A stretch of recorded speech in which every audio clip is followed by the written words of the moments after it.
Domestic livestock grazing patterns on national forest public land has been a mutual concern for the U.S. Forest Service and ranchers. Historically, the Forest Service has permitted ranchers to graze on adjacent areas of public lands, called Forest Service allotments. There are strict guidelines and standards for both the number of grazing days and the number of cattle allowed on the allotments.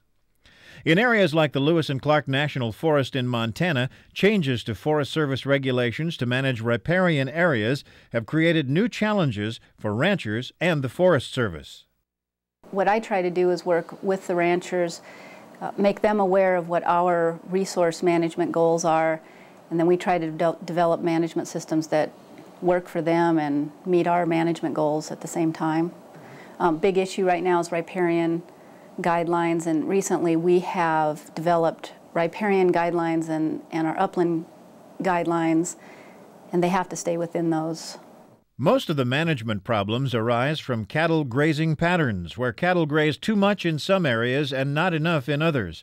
Riparian areas have been particularly targeted because these streamside areas have more gentle terrain, shade, high-quality forage, and water, where cattle tend to congregate and stay. If these riparian areas are monitored as overused by the Forest Service, ranchers can have their herds removed from the allotment early and return to the home range to graze on the limited supply of reserved winter feed. Ranchers may then face fewer days to graze their livestock on national forest allotments for future grazing seasons. Dr. Derek Bailey is a research professor at Montana State University. For the last 8 years, Bailey has studied cattle grazing patterns and cattle behavior on public land allotments with the use of global positioning satellite technology, as well as with first-hand horseback observations both in Montana winters and summers. In the past, land managers had tried to solve these problems in some cases by reducing the total number of livestock, reducing the stocking rate, which would adversely affect the permittee and the rancher using those allotments. But often that's not effective because it really doesn't change the behavior of the cows. It just reduces the use. The cattle still congregate in their preferred areas. Some producers have tried herding, but the success of herding alone is limited. A lot of producers who have tried herding in the past have been concerned that once they herd the animals away from the stream, as soon as they leave, the animals turn around and go right back to the stream. With the help of the Forest Service and producers, Dr. Bailey is conducting a replicated 3-year study on a 4,000-acre pasture. He is trying to determine if strategic placement of Crystalix low-moisture block supplements will help draw cattle to underused areas of allotments. The hope is to better manage grazing patterns and create more even utilization across the allotments. Low moisture blocks are very palatable. Cattle really like them. And therefore, in our earlier results showed that by placing these very palatable supplements away from water, up on high slopes and stuff, we can lure cattle to go there. The cattle like the supplement, they travel up there, and then once they get there, they graze the adjoining area. David Michael's family has been ranching in southwestern Montana for over 100 years. His cow-calf operation depends on his cattle grazing the full season on Forest Service allotments. Yeah, we're getting pressure right now from the Forest Service to either reduce our numbers by 28% or our grazing days by that same number. And that's why we're looking for answers to counteract that. Michael's allotment was part of the study. The idea we came up with, of course, was try to utilize some Crystalix up in the mountains in a smaller container that we could get up there and get in locations where we've got the feed, but not necessarily the cows. And just trying to utilize the resource better and also keep everybody happy. Historically, it has been thought that cattle don't consume very much Crystalix when there is adequate green grass. John Lammers is a Crystalix dealer in Harleton, Montana. Several of his customers are involved in the public lands grazing study. Lammers says that the green grass theory has changed in light of this study. Well, the permittees are going up in the middle of summer, so there's green grass, and it's pretty green all the time they're there. But then we came, the realization came to us that in a rest rotation grazing situation, the livestock are normally eating pastures that have not been grazed for a year. So you've got all this big, rank, tall grass up there. So that's how we came onto this idea of trying to modify the grazing on the Forest Service permits. And as it's turned out, it's worked probably better than we might have hoped. Jim Cusick is a herder hired by ranchers to monitor the cattle and direct cattle grazing patterns. He has seen a change in cattle behavior with the introduction of Crystalix brand supplements. This year we put the tubs out, and then we pushed the cattle on them, and they pretty much stayed there for a week, 10 days, and then we had to put them back. All I can say about it is it doesn't replace a rider, but it sure helped a lot. The benefits of using Crystalix to help manage grazing patterns have readily been observed by both producers and the Forest Service. John Samsel is a permittee whose allotment totals 9,400 acres. We were having troubles with the utilization, and there's one meadow where there's one source of water, and that's where the cows seem to want to concentrate all the time. And we would go up there, we'd try to push them out of there, and they would just come back. When Samsel placed the Crystalix barrels, the change in utilization was immediately evident. It made the cows utilize the end of the pasture that we could never get utilized very well before. It made them stay up there, and it just kept them up there, and it let other parts of the pasture. You know, there's some big meadows and stuff that would normally get grazed pretty hard, and they didn't even hardly touch some of those pastures. Dennis Froming is a rangeland consultant who was hired by the group of ranchers to study the effectiveness of low-moisture blocks in public lands grazing management. Froming is a retired federal range conservationist. He observed and collected data on an allotment in the Crazy Mountains. In terms of keeping the cattle moved away from the key areas, which was one of the primary objectives, I think that it was extremely effective. In addition, that we got some decent utilization out away from the barrels and away from the water, and into some areas that traditionally have been pretty lightly used.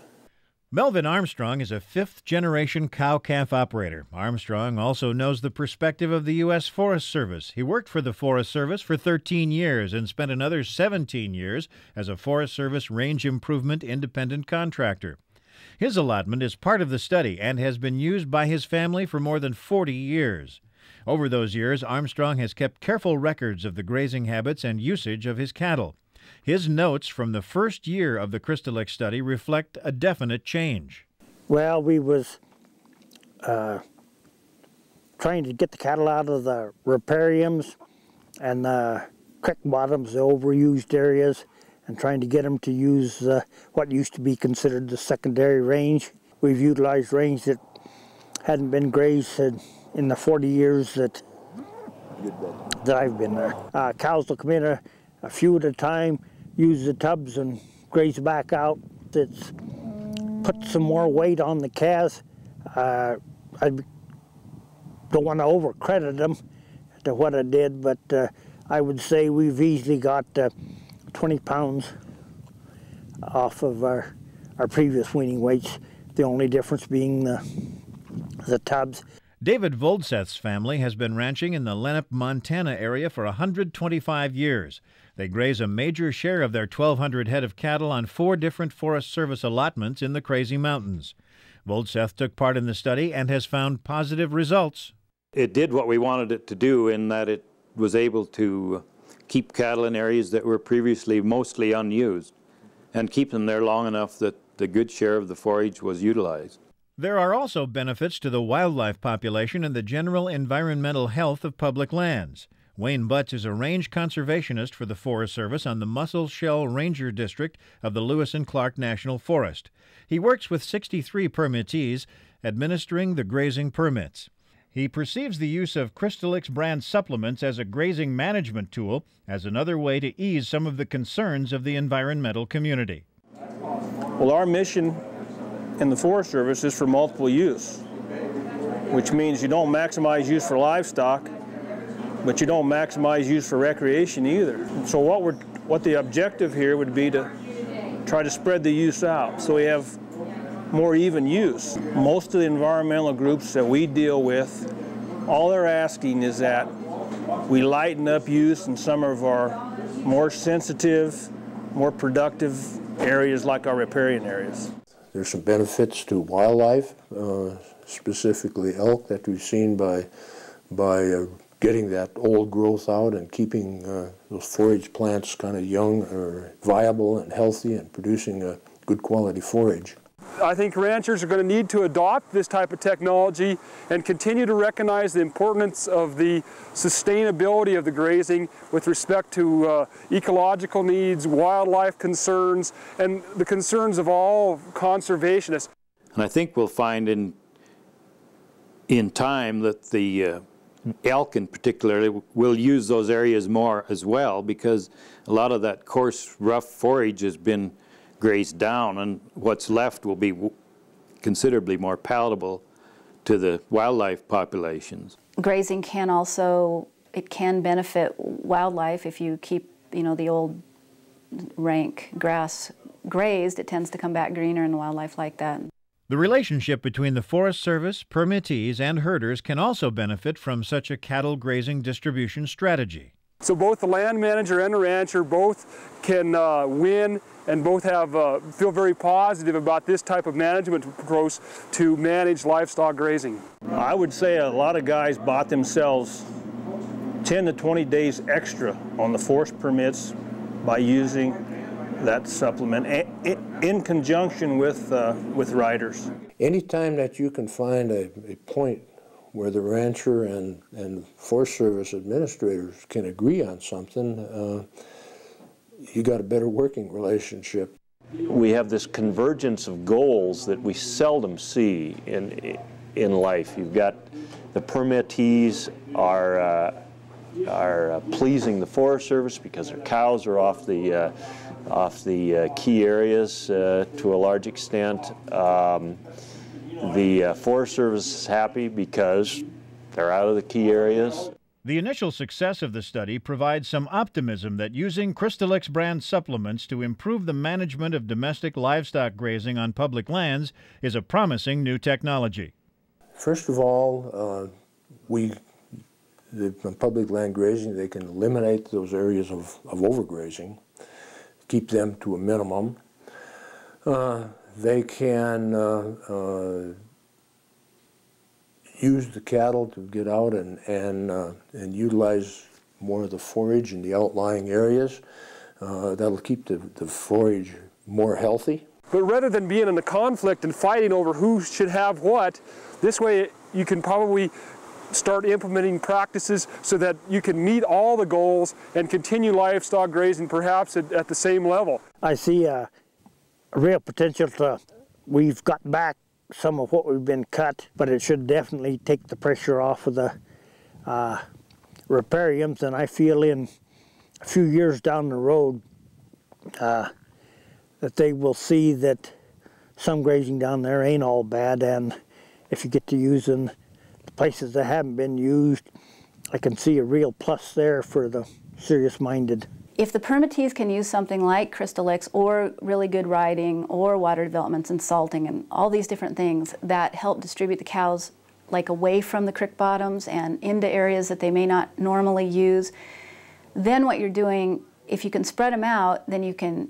keep the utilization within standards in those heavily used areas longer, so you can keep the cows out there longer and still stay within standards. So using these kind of tools is beneficial because it's still meeting our resource needs and allowing them to stay out there longer. This is a new technique to help do positive management rather than conflict type of resolution of issues on public lands and when there's all kinds of resource concerns.